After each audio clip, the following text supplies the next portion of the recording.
Real love story in Hindi. एक लड़का था, वह काफी गरीब था। उसके पास ना तो कुछ खाने को था और ना ही रहने को घर था। वह अपने दोस्त के घर रहा करता था। उसने एक छोटी सी कंपनी में पेंटिंग का काम करना शुरू कर दिया। धीरे धीरे उसके पास काफी पैसे भी हो गए। बाद में वह काफी धनी भी हो गया। लेकिन अभी भी उसके अंदर कुछ कमी का एहसास होता था। जब वह छोटा था तभी उसके माता पिता इस दुनिया से चले गए थे। उसने कभी प्रेम को नहीं जाना था। एक दिन जब वह अपने किसी काम से बाहर गया था तो उसे एक लड़की दिखी जो कि काफी अच्छी और खूबसूरत थी। उसको देखते ही इस लड़की को उस लड़के से प्रेम हो गया। वह काफी देर तक उस लड़के को देखती रही। कुछ देर बाद वह लड़की वहां से चली गई। कुछ दिनों तक ये लड़का उस लड़की को खोजता रहा लेकिन वह लड़की न मिली। लेकिन नियति ने उस लड़की से इस लड़की को मिला दिया। वह लड़की इस लड़के के घर काम की तलाश में आई थी। लड़के ने लड़की को तुरंत घर के काम के लिए रख लिया। जब वह लड़की इस लड़के इस मिलने आई थी तो उस समय इस लड़के ने कुछ शब्द भी साफ से नहीं बोल पा रहा था, जिससे लड़की को लगा कि यह लड़का गूंगा है। लड़का भी जान गया था कि यह लड़की हमें गूंगा समझती है। इसके साथ ये लड़की समझ गई थी कि यह लड़का इस घर का नौकर है ना कि मालिक है। अब जब भी ये लड़का उस लड़की के पास जाता तो गूंगा बन जाता है। धीरे धीरे वह लड़की इस लड़के पर काफी रहम खाने लगी।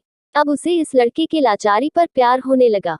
लेकिन फिर वह लड़की एक बात से डर कर पीछे हट जाती थी। इस लड़की के भी माता पिता बचपन में ही मर चुके थे। इस लड़की को इसके चाचा ने पाला था और वह चाहता था कि वह जब तक जिंदा रहे ये लड़की उसके खाने और पीने का पैसा दे।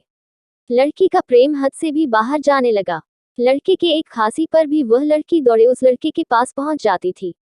अब लड़का भी समझ गया कि इस लड़की को मुझसे प्रेम हो गया है।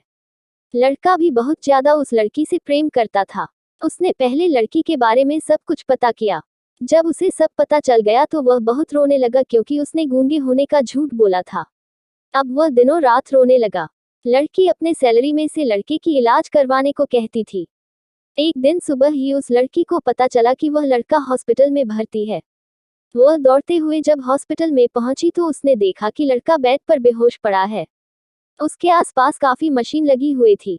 जब लड़की डॉक्टर के पास पहुंची तो वहां पर डॉक्टर ने उसे बताया कि लड़का अब बोल नहीं सकता है। उसने अपनी जीभ को कटाने की कोशिश की है। इसके साथ ही उस डॉक्टर ने उस लड़की को एक पत्र दिया। उस पत्र में लिखा था, मैं एक काफी धनी लड़का हूँ। जिस घर में तुम काम करती हो उस घर की मालिक मैं ही हूँ। लेकिन इसके साथ ही मैंने तुमसे एक बहुत बड़ा झूठ बोला है कि मैं एक गूंगा हूँ। अब इस झूठ का प्रायश्चित करने के लिए मैं ऐसा काम करने जा रहा हूँ। इसके साथ ही तुम मेरे घर से मेरे मैनेजर से पैसों को लेकर अपने चाचा को दे देना और एक नई जिंदगी की शुरुआत करना। अगर हो सके तो मुझे माफ कर देना, तुम्हारा दोषी। इस पत्र को पढ़ने के बाद उस लड़की के आंख आंसू से भर आए। वह दौड़ते हुए मंदिर में गई। उसने भगवान के सामने कसम खाया कि जब तक वह लड़का बोलने नहीं लगता है तब तक वह कुछ नहीं खाएगी, भले ही वह मर क्यों न जाए। इधर डॉक्टर भी उस लड़के की इलाज कर रहे थे। ईश्वर ने दोनों के मन की बात काबूल कर लिए और अब लड़का बोलने लगा। लेकिन वह अपनी याददाश्त को खो गया। अब उसे कुछ भी नहीं याद था। अब इसके बाद लड़की ने उसके याददाश्त के लिए काफी कुछ किया लेकिन याददाश्त न आ सका। अगर प्रेम की नींव को झूठ पर रखा जाए तो वह गिर ही जाता है।